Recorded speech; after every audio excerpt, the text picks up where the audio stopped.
안녕하십니까. 블룸버그 TV입니다. 지금 시간은 2022년 9월 26일 저녁 8시 37분입니다. 이제 최근 한 3일 동안은 주말에 제가 무엇을 연구했냐면, 과연 미국은 우리나라만 수압 체계를 안 해주고 있는 건지 그 부분을 안 그래도 연구를 하고 있었는데, 오늘 뉴스가, 지금 보시는 뉴스가 나오더라고요. 자, 이거 이천열 총재님께서 오늘 이 뉴스가 떴습니다. 이 수압 부분 어디서 보는지 제가 알려드렸죠. 연준이 대차 대조표 여기 수압되어 있는 부분 그 부분을 참고하면 된다. 그런데 이제 그 자료를 더 디테일하게 조사를 좀 했습니다. 우선 기사를 좀 보겠습니다. 환율 안정 방안 논의죠. 왜 이 기사가 떴는지, 왜 총재님께서는 이런 사고를 하셨는지 좀 공부를 해보니까 이해는 갑니다. 이해는 가는데 금이 그나마 지금 저평가되어 있는 상황인데 일대 제가 만약에 한국은행 총재라면 저는 외환 준비금을, 외환 보유고를 좀 많이 줄이고 금을, 실물금을 엄청나게 매집을 할 것 같습니다. 자, 우선 제 의견은 그렇고요. 자, 여기 보시면 제가 나중에 링크 다 걸어 드릴 테니 한번 보세요. 오늘 어떤 말씀을 하셨냐면, 연준이의 통화 스와프 조건을 보면 내부 기준이 있다. 글로벌 달러 기준이 있을 때 통화 스와프는 과거 우리나라만 준 게 아니고 달러 유동성 부족 시 9개 나라 동시에 줬기 때문에 이를 연준이 모니터링하고 있다. 정보 교환을 하고 있다고 본다. 그 다음에 달러 강세는 모든 나라의 상황으로 쏠림이 나타나지 않도록 하겠다고 말했다. 이 말이 뭐냐면 파월이 이 말을 했다는 거예요. 한쪽 나라에 쏠리는 개념이 안 되도록 하겠다. 그 말이에요. 근데 제가 말씀드렸다시피 이 달러 스와프 이거는 뭐죠? 정치적으로 돌아가는 겁니다. 정치적으로. 그래서 미국이 쉽게 한국은 달러 스왑을 해줄 수가 없어요. 우선 외환보유고를 보면 그나마 한국은 안정적입니다. 조사를 해보니까 여기 다른 자료를 좀 볼게요. 우선 왜 그런지, 이천용 총재님이 왜 이런 발언을 하셨는지 이거 제가 말을 할 거고요.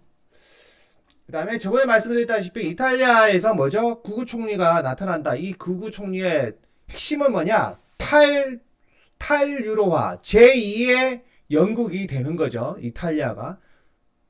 영국이 탈브렉시트 했으면 이탈리아는 탈이탈리아, 탈유로, 제2의 영국 현상이 나타난다는 거죠. 이탈리아가 영국에서 빠져나간다는 것은 독일 구체가 쓰레기가 된다는 겁니다. 독일 구체가.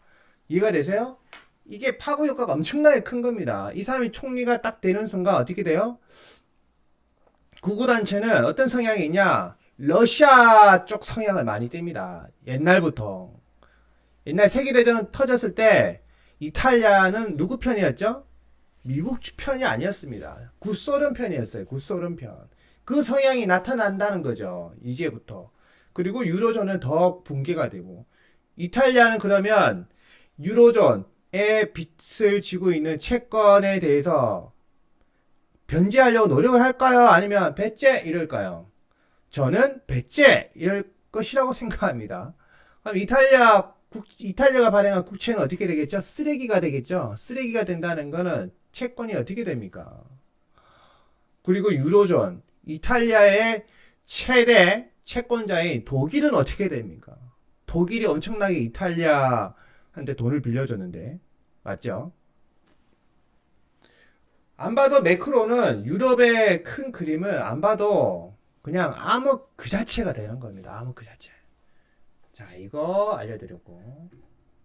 그 다음에 여기 세 개 사이트를 제가 좀 알려드릴 거예요. 우선 여기 보면 영어인데 우선 한글로 하면 어디 갔지? 잠시만요. 이거는 그거 말하려고 했어요. 블랙록. SEC 위원장 게리 겐슬러가 제가 계속 말씀드렸죠. 블랙록 출신입니다. 블랙록 출신. 그리고 여기 보면 연준이 모기지 관련, 그리고 레포 시장 말씀드렸죠. 레포 시장은 연준이가 은행한테 빌려주는 거지 연준이가 기관한테 빌려주는 게 아닙니다.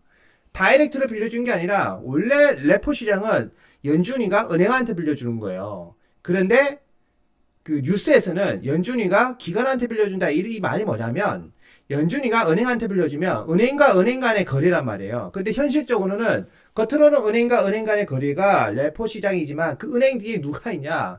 헤지펀드가 있습니다. 헤지펀드. 그래서 현실 그 뉴스로는 연준이가 어떨 때는 그 기관한테 돈을 빌렸자 이런 식의 표현하는 기사도 있는데 그거는 정확한 표현이 아니고 레포 시장은 연준이가 은행한테 돈을 빌려주고 이 은행은 문헌상으로 은행은 은행끼리만 돈이 필요할 때 서로 이길무로 돈이 오고 가는 거예요. 그게 오버나이트 레포예요. 레포 안에도 또 이렇게 여러 가지 항목이 있는데 대다수는 오버나이트 하루짜리를 합니다. 하루짜리 초단타. 그런데 현실적으로는 맥스 3일까지 운용하고 문헌상으로는 맥스 7일까지 운용을 하기도 합니다.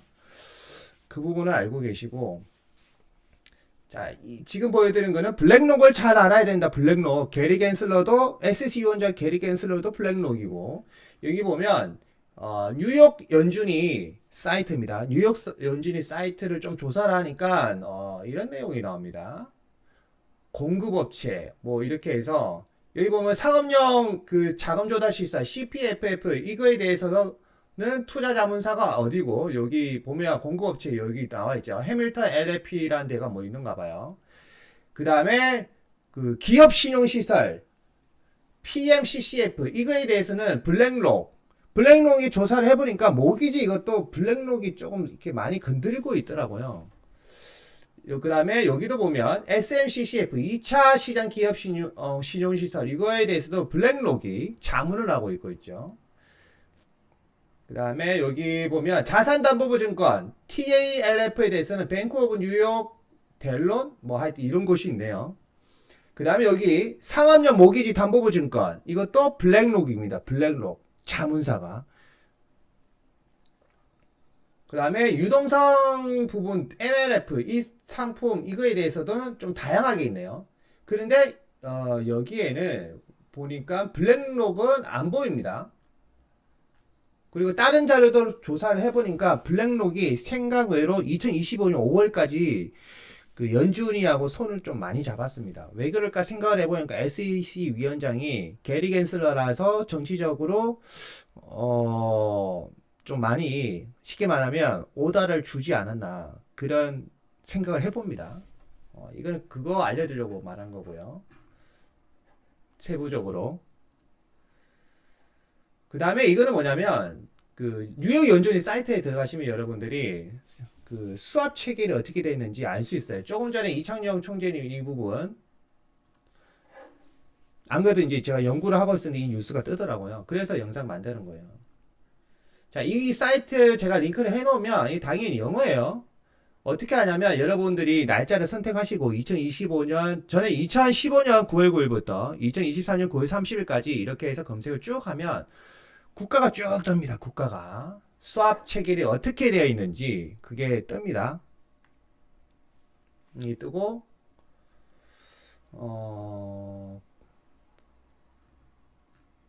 이거는 아니고요.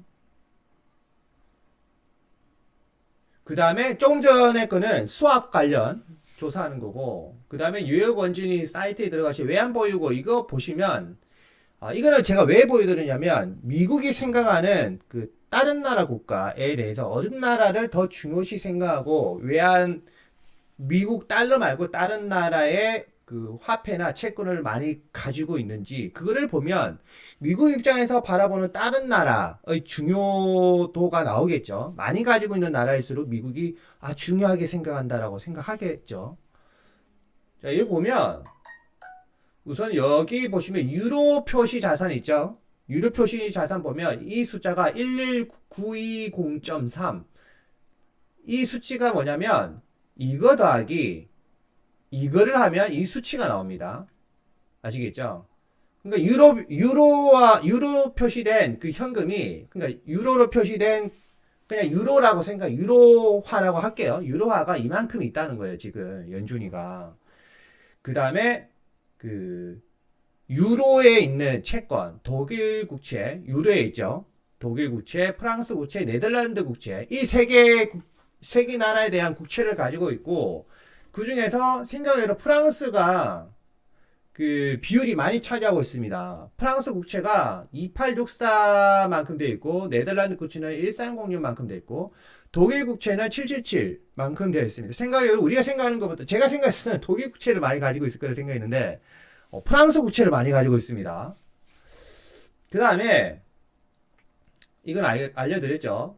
요거 완전 보유 유가증권 이 부분은 요거 세 개를 더하면 이 수치값이다. 그리고 유럽 표시 자산은 요거 현금이랑 요 채권 부분을 합하면 이 수치값이 나오고. 그 다음에 일본 엔화 표시 자산을 보면 엔화는 조금 특이합니다. 엔화는 여기 엔화 말 그대로 엔화를 이만큼 가지고 있어요. 총 7,696 이 수치만큼 가지고 있는데 자산을 그 중에서 현금이 7,168이나 가지고 있습니다. 이 현금 보유 부분만 보면 미국은 유럽 쪽보다는 일본을 더 중요시 생각한다는 거예요. 그 다음에 일본 국채겠죠. 일본 채권이겠죠. 일본 채권은 527만큼 이렇게 가지고 있다. 자, 이 말은 뭐냐? 만약에 일본이 무너진다고 하면 미국은 어떻게 해서든 수합 체결을 해서 일본이 살아나도록 해준다는 거예요. 제 생각은 저는 그렇게 해석을 했습니다. 그 다음에 여기 보면 소마 계정 이거 다 말씀드렸죠. 그거 강의할 때. 그렇게 알 수가 있고. 이건 수압이고요. 자, 그렇게 해서 자료 추출한 수치값을 제가 좀 보여드릴게요.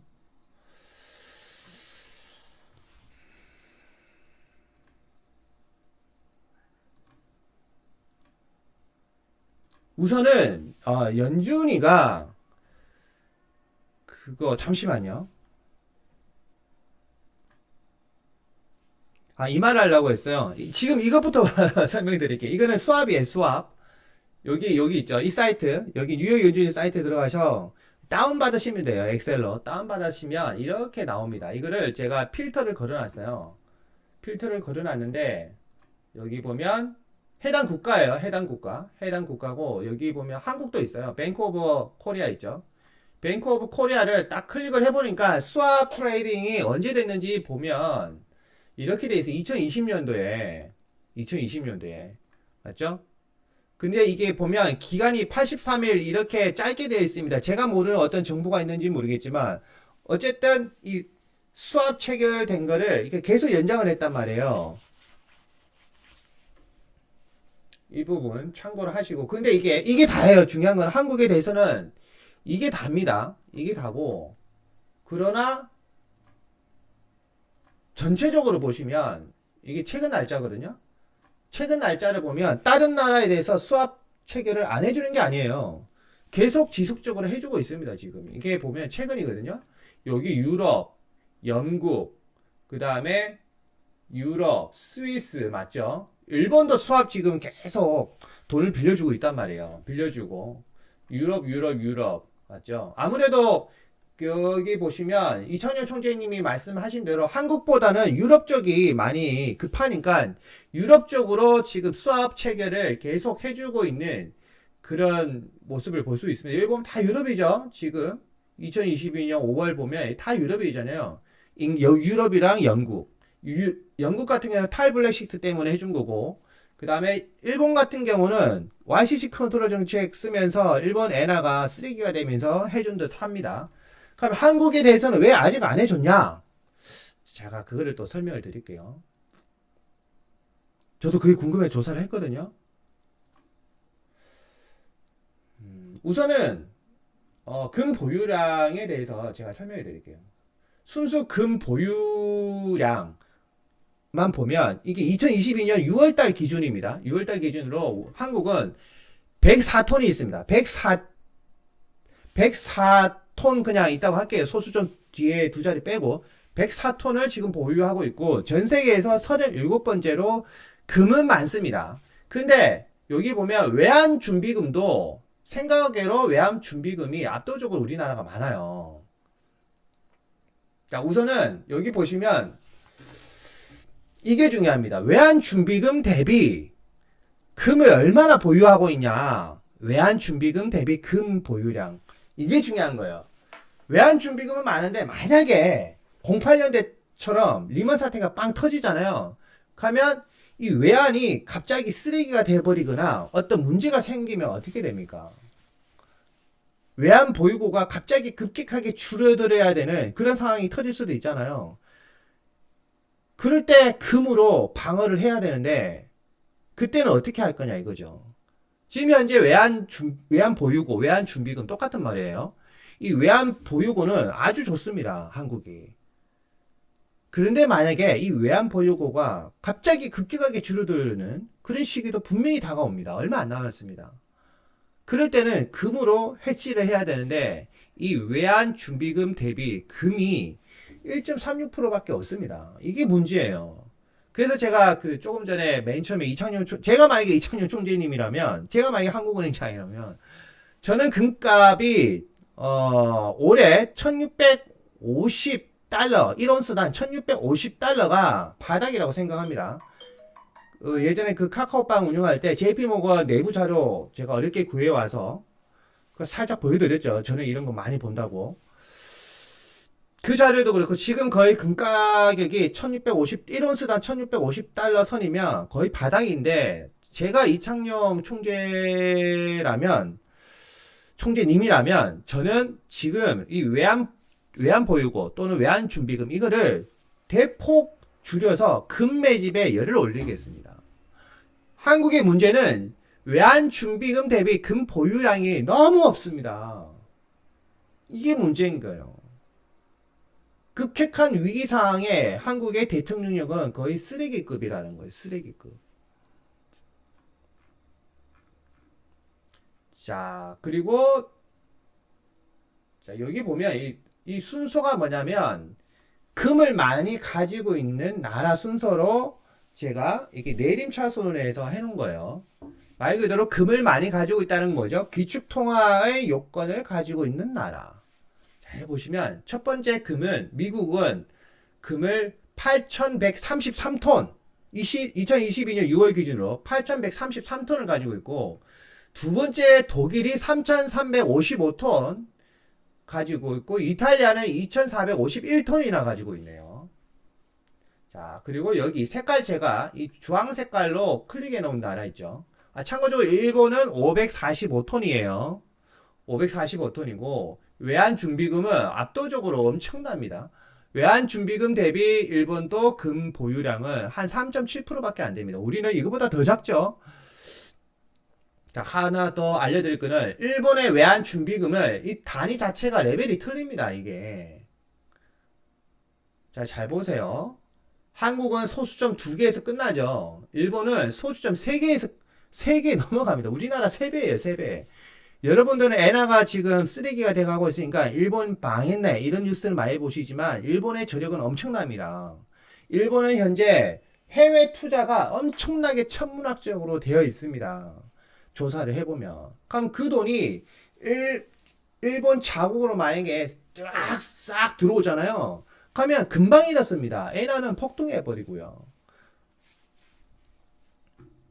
오히려 일본이 머리를 잘 쓰고 있다는 거죠. 제 생각은 그래요. 자, 그렇고 이거 설명드렸죠. 여기서 이제 주황 색깔 제가 쳐놓은 게 뭐냐면 브릭스 국가. 제가 생각하는 시나리오, 만약에 브릭스 국가가 연합을 해서 금이 미국보다 더 많다면 기축통화가 될 확률도 있죠. 그래서 조사를 해봤습니다. 여기.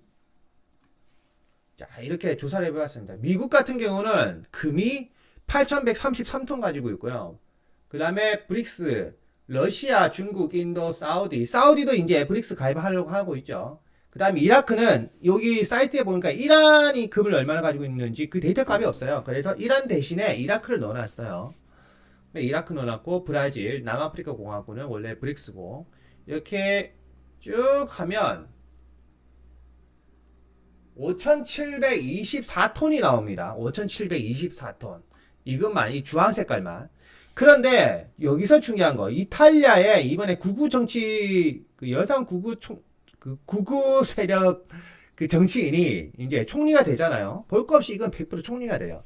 그러면 중국이나 러시아가 이탈리아를 꼬실까요? 안 꼬실까요?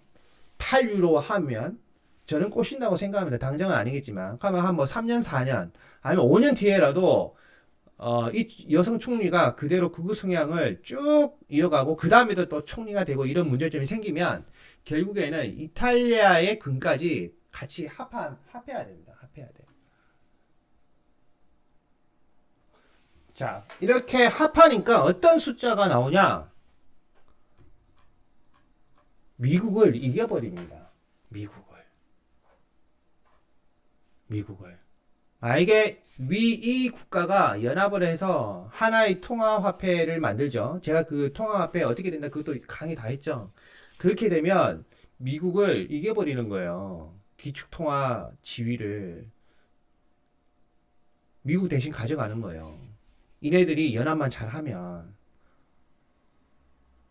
이 시나리오가 나올 확률도 아주 높아요. 그래서 이탈리아의 극우 정치 세력 여성 총리가 된다는 것은 사회적 파장이 아주 높습니다. 아주. 미국한테는 아주 리스크가 큰 이 정치적 변화가 생기는 거죠.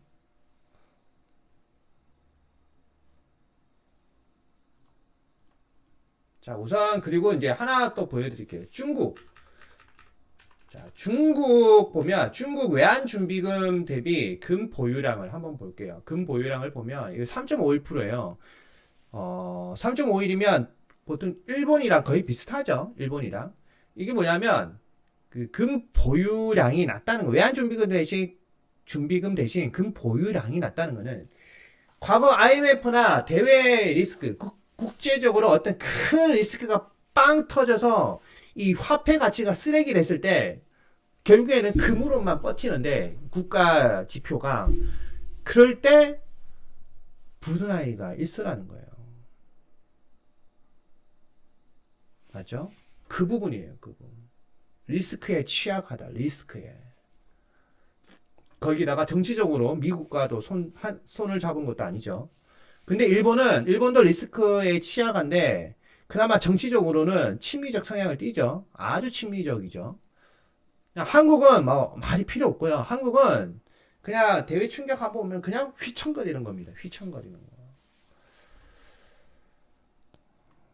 그리고 이탈리아가 보면 외환준비금 대비 금 보유량은 63.75%예요. 근데 외환준비금이 또 너무 없어서 문제죠. 이탈리아는. 제일 좋은 거는 외환준비금도 많고 이거 대비 금 보유량도 많으면 아주 굿입니다.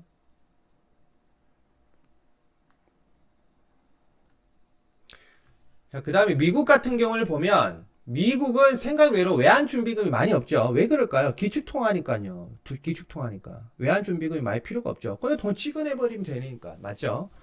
첫 번째, 두 번째도 무조건 금이 많은 게 좋은 겁니다. 금이. 모든 것은 금 기준으로 돈을 찍어내는 시스템이기 때문에. 금이 많기 때문에 미국은 별 신경 안 쓴다. 독일도 쉽게 안 무너집니다. 금이 많기 때문에. 자, 이런 부분은 참고적으로 제가 이렇게 분석한 거를 남겨놨습니다. 한국은 많이 위험합니다. 많이 위험해요. 이 외환준비금 대비 금 보유량이 너무 위험합니다. 자, 그 다음에 마지막으로 9월 22일 기준으로 이 재무부 TGA 값을 보니까 수치값이 이렇고요. 그 다음에 오버나이트 레포, 즉 레포 시장의 수치값도 308이에요. 308. 이거 빌리언 아시죠? 무슨 말인지. 이거 다 합하면 990이에요. 이거는 지금 현재 QT를 채권적으로는 QT를 하지만 연준이 자체적으로는 QT를 하긴 해요. 하긴 하는데 아주 천천히 하고 있고 아주 천천히 하고 대신에 뒷구멍으로 쉽게 말하면 뒷구멍으로 돈을 어디에다가 시중 자금을 유통하고 있냐면 여기 재무부 TGA랑 그냥 오버나이트 레포 시장에 돈을 겁나게 유통시키고 있습니다. 언제든지 주가가 떠도 뜬다. 왜? 유동성 자금이 아직도 많다는 거죠. 그런데 이 자금이 지금 숏에 꽂혔기 때문에 주가가 박살나는 거예요. 그러면 어느 정도 쭉 내려가고 나서 만약에 급등하는 시점이 오면 이게 다 그냥 주식 매입에 들어가는 거예요. 당장은 급등하는 시간은 안 올 거라고 생각합니다. 보통 9월 30일까지 결국에는 오르락내리락 해서 쭉 우하향했습니다. 10월 달은 10월 달에 보자고요. 자, 제가 두서없이 여러 가지를 말했는데 핵심은 뭐냐? 한국의 금 보유량이 전 세계에서 37등이고 그 다음에 더 중요한 문제점은 외환준비금 대비 금 보유량은 1.36밖에 안 된다. 1.36. 대외 리스크가 엄청나게 큰 게 빵 터져서 각자 도생 이 개념으로 돌아가면 한국은 아직도 리스크가 커진다. 더 큰 금모으기 운동이 앞으로 올 수가 있다는 거예요. 금모으기 운동. 우리 왜 40대 분들은 금모으기 운동 다 아시죠? 금모으기 운동. 그때 금모으기 운동에서 우리가 어떻게 보면 시민들이 모은 금으로 지금의 삼성 일가도 있고 현대기 일가도 있고 그런 거 아닙니까? 어떻게 보면 여러분들 부모님들이 금을 모아서 그거 뭐야 옛날부터 이게 부모님 할아버지 때부터 받은 금이 있을 거 아니에요. 그거를 그때 다 냈단 말이에요. 정부에다가 금 모으기 운동하면서. 근데 과연 이번에도 그런 금 모으기 운동을 하는 대외 악재가 제가 봤을 때는 거의 99.99% 터진다고 생각하는데 한국도 마찬가지. 한국이 더 위험해요. 그때 과연 여러분들이 가지고 있는 금을 과거처럼 금 모으기 운동에 동참을 할까? 저는 안 한다고 생각해요. 결국 금 모으기 운동을 하고 나서 득만 얻은 거는 기업까지 일반 시민들은 큰 혜택을 못 받습니다. 오히려 그네들이 더 떵떵거리면서 살았죠. 그게 한국의 현실입니다. 기업가 정신이 많이 부족한 거죠. 자, 이 금 자료를 볼 수 있는 사이트도 제가 링크를 걸어 드릴 테니까 잠시만요. 그거 한번 보여드릴게요. 자, 금 같은 경우는 뭐 여러 사이트가 있겠지만 제가 보는 사이트는 이 사이트입니다. 이 사이트. 이 사이트 골드허브 이 사이트에 들어가서 데이터에 들어가시면 자, 이렇게 쭉 나오는데 여기 XLS가 이게 엑셀이에요. 엑셀이고 그냥 여러분들이 클릭하시면 이렇게 국가가 다 안 나옵니다. 다 안 나와요. 조금 전에 여기 보이시죠? 맨 처음 여러분들이 클릭을 하시면 쇼모어 컨트리즈 이게 안 나와요. 한 두 개, 세 개 국가만 나와요. 그런데 여기 보면 한글로 쉽게 말하면 더보기 딱 누르면 쭉 이렇게 나와요. 그렇게 해서 조회를 하시면 됩니다. 다 이렇게 더보기란에 남겨놓을 테니까 한번 심심하실 때 우리나라 현재 상황을 잘 파악을 해보세요.